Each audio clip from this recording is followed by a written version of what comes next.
Well, hey, good morning, everybody.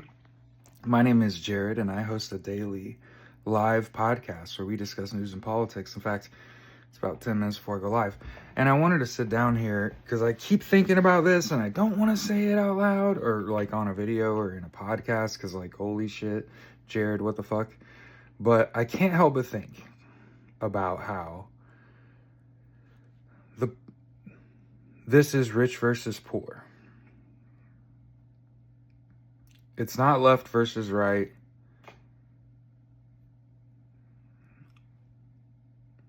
There was an attempt to impeach Donald Trump in the last week. And Democrats also railed against impeaching Donald Trump thus far. How the fuck are we not lined up in the streets when both parties are agreeing to keep this authoritarian fascist clean in this thus far by not impeaching him? He should totally be impeached. But I keep thinking this is rich versus poor. This is consolidation of power.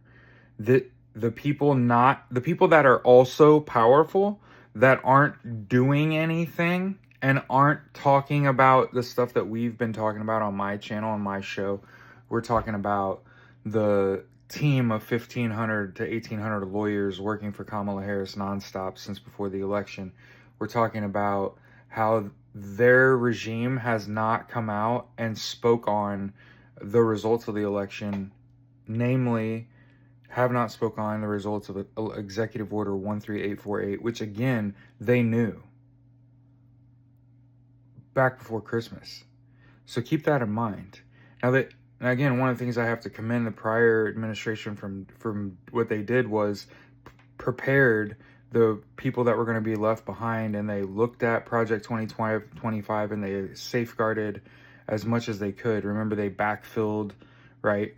I want to continue to point out that this regime is ruling by executive order and presidential order. And again, those aren't laws. They're not interpreted as laws. So if you go on bandying about, doing Donald Trump's bidding under the presumption that that executive order is going to stand up, that EO is a memo. It takes a bill that has to become a law. And I know that that's difficult to understand. But largely, if it's declared unconstitutional, it means it would require a change to the Constitution in order to happen. That requires a constitutional convention, and no, we're no closer to having that than we have ever been before.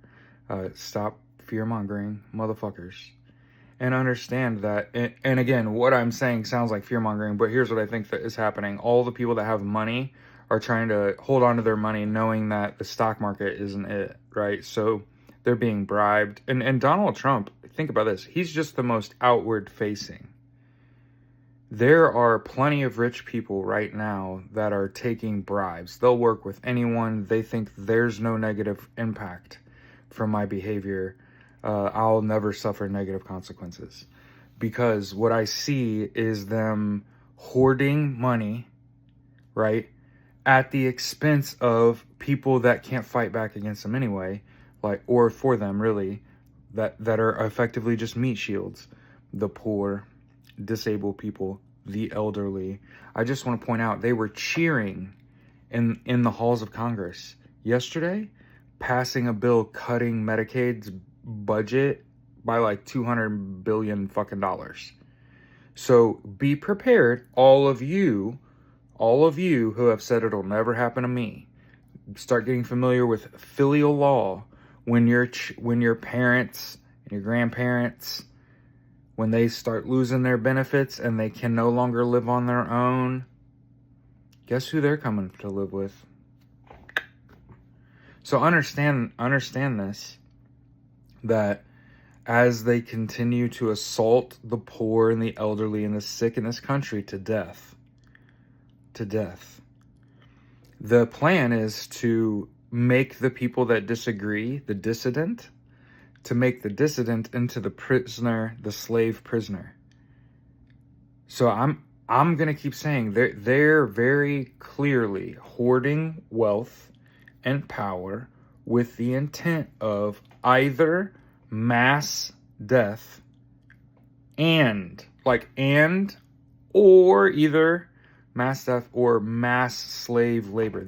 In order for these billionaires to make all their money back, they need to continue to build massive private prisons, and then again and again and again and again demonstrate that they can arrest you for no reason, with no cause, hold you as long as they want, send you wherever they want, and there will be absolutely no recourse. And look at how this administration is treating Kilmar Abrego Garcia. The Supreme Court ruled 9-0. They're never in agreement over anything. That Donald Trump should return Kilmar Abrego Garcia. He is still in El Salvador. And if you think it can't happen to people like me, and keep in mind, I don't think that I'm particularly critical of Donald Trump or Trumpers. Mostly, I spend a lot of my time on their cabinet. The island of misfit toys, right? So anyway, I just want to point this out. The rich are hoarding wealth and power with knowing that climate change is coming, and they did it. It's their fault. So they're hoarding wealth and power, and they're protecting themselves, and they're going out of their way to show you that they can do whatever they want, and there are no negative. And their goal here is to demoralize you.